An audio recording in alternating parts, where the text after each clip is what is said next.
start with the conference.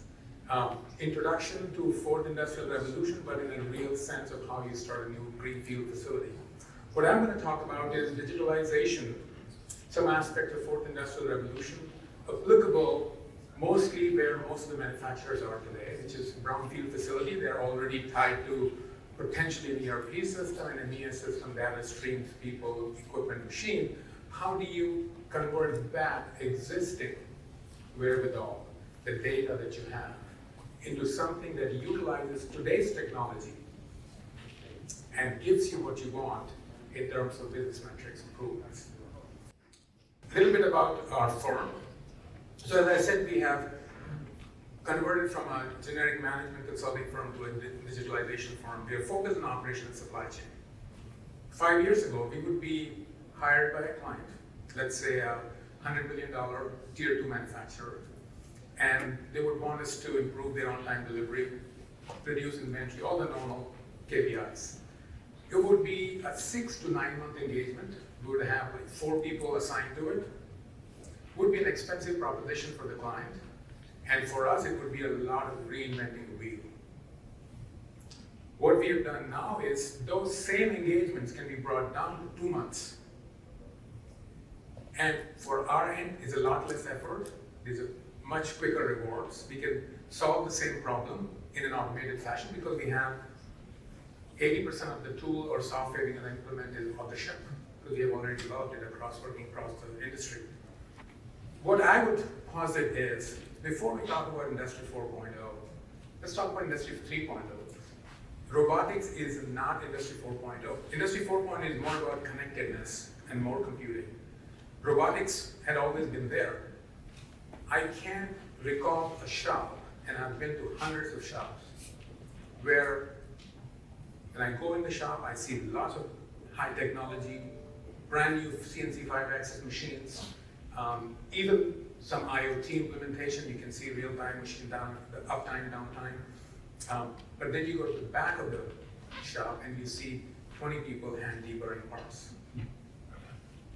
All right? Why are we doing that? Hand deburring is like the black ages of manufacturing, the dark ages of manufacturing. It is not good for the part, it's not good for the people, it's not good for the environment, and yet we do it. So what is stopping these machine shops from getting automated deburring? So there are promises, unfulfilled promises of Industry 3.0 that still need to be realized. Aerospace manufacturing is complex. So let me give you some examples. If you think about modeling an aerospace factory, some of the key parameters you need to look at are, for example, the ratio of the largest time scale to the smallest time scale. The larger the ratio, more complex it is to model, right? In aerospace, long lead times could be what, 12, 18 months, castings, forgings, and you're machining it, and you're doing all kinds of operations within your factory, which could be 10 minutes. So that ratio is huge. So from a purely computational perspective, it's very difficult to model an aerospace factory. It's even harder to manufacture the entire airplane value chain. So that's one thing. Secondly, Dave talked about SMED. The idea that SMED, single minute exchange of dies from automotive, is very useful to be brought to aerospace. Yet the fact is, in aerospace, you cannot do that. There are going to be large setup times. And when you have large setup times, it makes the problem more complex. Unlike automotive, when the parts are coming boom, boom, boom, you're gonna have setup, you have long lead times, and by the way, your process times have a large, the distribution, the spectrum is very wide. Like I said, 10 minutes, 20 minutes, 1 hour, 2 hours, 3 shifts, and up to 18 months of getting your casting. So it is complex. The last point I mentioned, as I grew up on the shop floor 25 years ago, brute force methods are what are preferred methods in aerospace. They are today as well. So what we hope is through this technological revolution, we'll get away from that. What is brute force? Brute force is just pushing the parts to the shop by over-whipping it, having too much raw material, too many parts on the shop floor, by overstaffing it, and by over-scheduling it. which is all waste, as you know, from the perspective. And so what happens is you can meet your customers' requirements, but at the cost of cash flow, profitability, et cetera, et cetera, et cetera. Right? So I'll give you some examples of how that can be improved using technology. One of the things we do when we start an engagement with a client is talk about this digital readiness map. So as you go up on the y-axis, things are getting more and more complex. On the x-axis, it's data maturity, which are things like, do people use data? Do I trust my ERP system's data? Is there a culture to use data, or is the culture to go around ERP? I can tell you 25 years ago when I was on the shop floor, the smartest people were the ones who knew how to get around the system, not to use the system. And so what you would see is, even today, a lot of offline analysis, Excel sheets and people doing CAM calculations, but there's no single source of truth. Everybody doing their own thing, even though there's a repository of operational data, whether in your ERP system, MES system, you may have some other IoT systems as well. Most of our clients happen to be in digital crises, and they want to get to become digital leader. Inevitably, they're getting more complex in their operation. So they go from being in a place where digital was an option to becoming in a quadrant which is digital crisis. And now there's a problem. And when you look at the data, so now we have established that we're looking at the data maturity piece of that. Since this talk is more about data itself, we find that manufacturing in general, aerospace is probably at the lower end of it. IDC report, IDC is like Forrester, Gartner, one of the people who do surveys and publish things. They said 13% of aerospace, 13% of manufacturing data is ever utilized. And a $250 million factory generates about a terabyte of data a day. ERP system is mostly used these days to collect and store data, and nobody utilizes that to the extent they can. Okay? And as I mentioned before, there's no single source of truth. The picture below, you can see various systems. So you can imagine a factory which has, in this case, I'm not advertising, but Epicor is the ERP system. They have some PDF files, they have Excel data files, they have QuickBooks, Salesforce for marketing and forecasting, etc. Functional groups have their own system, little things, and they're using ERP sometimes one way, and they have their own way to project. So who do you think really knows what's going on? The answer is no one. No one knows what's really going on. So it's very important to integrate all that data, have a single source of truth for the key critical parameters. Last year, we were selected by National Science Foundation to work on improving aerospace shops. And so we did a lot of work, including developing some new algorithms, some new software, which we have already piloted at a couple of shops. And part of that award was to do a survey among the tier 2, tier 3, and see where they are in terms of digitalization journey. So we interviewed about 62 manufacturers, tier 2, tier 3s, and we found, so first thing we saw, you can see the distribution of ERP systems they have, because that's the primary data system everyone has. So large companies, usually you'll hear SAP and Oracle, but smaller companies, it's these. Epicor, Sightline, SAP is only 8%, and a lot of home build systems as well. So one of the fundamental things you ask is, well, what if? Factory is a very dynamic system. Things are changing all the time. People are not showing up, machines are going down, customer demand is going up or down, supplier is not delivering on time, not keeping their promises. It happens daily basis, weekly basis, monthly basis. So if you're not able to do what-if analyses and you continue to do what your scheduler is telling you, you know the answer is going to be non-optimal. And what we found was that 33% people said, well, in our ERP system, we're not even aware of that capability. And people who were aware, only 8% said they actually use it. So we asked people, okay, do you do sales and operations or SIOP, sales inventory and operations planning process, looking ahead? And we found 32% people said they do it, but they were very dissatisfied with the way it was done. Because you have to collect enterprise-wide data from suppliers, from customers, what's happening in various facilities. And they were not using digitalization, automation, nothing like that. They were manually making it, right? So it's very complicated. So if you don't automate the SIOP process, it can be very complicated. So one of the things we tell our clients is as soon as you implement our SciOp tool, you save 2 to 3 FTEs right there, and that more than pays for our software costs.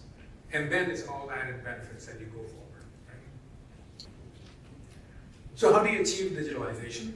So what we have done is to get over phase one quickly. We have developed a software tool called Data Diagnostic, which validates, identifies gaps, looks at duplication, looks at shortages, all the problems that you have in the data system. You run it with the database, you come out with the answer of where the problems are.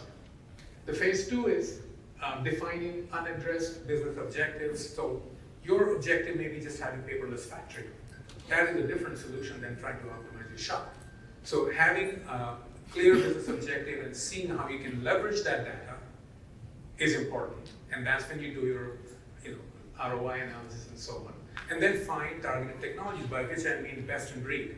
So a lot of people claim to have all kinds of software out there, especially software vendors who have no idea what aerospace is about. So you have to use your diligence in finding out what is the right technology to use for what problem you're trying to solve. We have built an ETL software, which stands for Extraction, Transformation, and Loading Software. So we convert all that data into a digital twin. And so that is the time when I say that engagements today are like 2 months as opposed to 9 months. This is their bulk of the time spent understanding what data streams you have or different sites you have. You may have multiple ERP systems in 2 different sites. You may have within the same site many data systems, Excel sheets, Access databases, ERP system, MES, QMS system. Integrate all that to convert it into a factory digital twin, and then apply analytics to it. So on-time delivery improvement. This is a client, about $70 million factory in New Jersey. They were in defense and space, and there are 2 of their space clients I know space customers, and you know them, Doors and SpaceX were both ramping up crazy 3-4 years ago. And so doubling of demand, and their on-time deliveries are hovering at 40%. Just like in aerospace, that long-held tradition, the customers were actually camping out on their shop floor, making sure their parts are moving. So they talked to us about how to improve that delivery performance. So we use all that we talked about right now. I mean, as an example, you can do digital, and another case study is inventory turns. And this was a private equity firm that acquired this company in Oklahoma, and they were saying that there's a lot of cash tied up, it seems like too much inventory, and on-time delivery could be improved at the same time. So we again did a factory simulation, took us about 2 months to do a factory simulation, come up with what is the right way to move material in the factory. And the CFO of that company, 6 months later, sent me this picture showing how there was an inflection point in about 4 to 5 months after we left, going from 2.5 inventory turns to 3.75. That's a 50% improvement in cash flow. Pre-pandemic, there was $150 billion of commercial aircrafts and about $60 to $70 billion of military aircrafts rolled out of the assembly line. So let's say 200 to 125 billion a year of production, assuming 20% profit margin. If you have inventory turn of 3, we're talking about $100 billion worth of inventory in the aerospace supply chain. Imagine what you can do with that money, with people, with technology, with investing. It's all tied up because all individual factories are inefficient and the entire value chain is inefficient.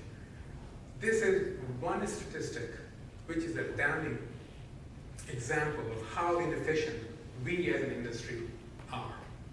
Do you have any thoughts about how manufacturers can address the issue that right now it seems to be a really uneven demand signal coming through the industry, and what we can do about that, or how that works into a digital twin? Great question, Jason. So it's a real practical issue every factory is chasing, the way the demand signal goes to the suppliers. Show them more data, show them where it doesn't make sense. And if you have data which is credible, you have confidence in it, you can stand behind it, I think you can have much more meaningful conversations with your customers. The problem is that everybody tries to show my Excel sheet and my PowerPoint. Why should a customer trust that? Why should anybody trust that? Right? So that's, it's not solving the entire problem, but at least it's starting to move that relationship with the customer on a more, let's call it data-centric manner. And could you speak a little bit to the complexities of a small company versus a large company? Because I'm telling you, large companies, there are so many spreadsheets in that first column and people that won't let go of them. I'm wanting you to, Jason. But that is really where I see the problem with implementation of ERPs or anything. So your experience maybe between smaller and larger companies. Thanks. Yeah. So the magnitude of problem is different between small and large, but qualitatively, it's the same issue. You have multiple data sources in multiple formats with no integrated single source of truth. So the beauty of software is it's scalable, right? So you could have a large company with many access databases. When you go to a smaller company, you may not have that plethora of all the different things, but you still have multiplicity. We do the inventory of all their data that they have, and the data systems they have. Like I said, this process takes 6 weeks plus minus 2 weeks, depending upon how much confidence you have in data. You go to a large company, 6 weeks will probably just take to get people together in the room, right? So it's not a technical problem because software is capable. Doesn't matter how many data streams you have. How much time do you spend cleaning up data and taking out outliers before you just throw it all out? Yeah. So I mentioned the data diagnostic software, which can automate this process. It cannot do everything. So when you're looking at data, you're worried about whether the data is complete, whether it's consistent, and whether it's accurate. Completeness can be automated because I know what variables I'm looking for. I'm looking for process time, setup time. I want every bill of material should be complete. Every component and assembly that goes in that bill of material should either have a router or have a supplier with a lead time. So I can check those things very, very quickly. So I can do the completeness automatically in a matter of minutes, very quickly. Doesn't matter how big your data set is. The second thing is consistency, and that's where some of the advanced analytics, AI, ML methods come in, especially when you don't have enough of historical data. You have a lot of new parts coming in. So you use advanced analytics to see whether data is consistent, and if it's outlier, you can do statistical analysis to see the things which are outliers. Sometimes this 5-axis CNC machine takes a part which is about the same size. In one case, the process time is given to be 2 hours, in another case, it's given to be 16 hours. So it's obvious an outlier. We can flag that. And the experts can go in and see whether it's justified. It doesn't mean it's wrong. It just means that you gotta take a look at it. Maybe this part requires a lot more cutting, a lot more drilling. So you can go and do all those consistency checks. And the last thing is accuracy. And accuracy no software program can do. Because the only way you can do it is if you simulate every machining operation. So you gotta do some time strain. So what you can do with AI ML methods is you look at the nearest part which looks similar, with similar routing, with similar size, with similar features, similar tolerancing, and then say, yeah, it looks like they should have comparable process times. So that part takes a bit of time, and that's why it takes 6 to 8 weeks to do all that activity. Wonderful, thank you. Well, thank you very much.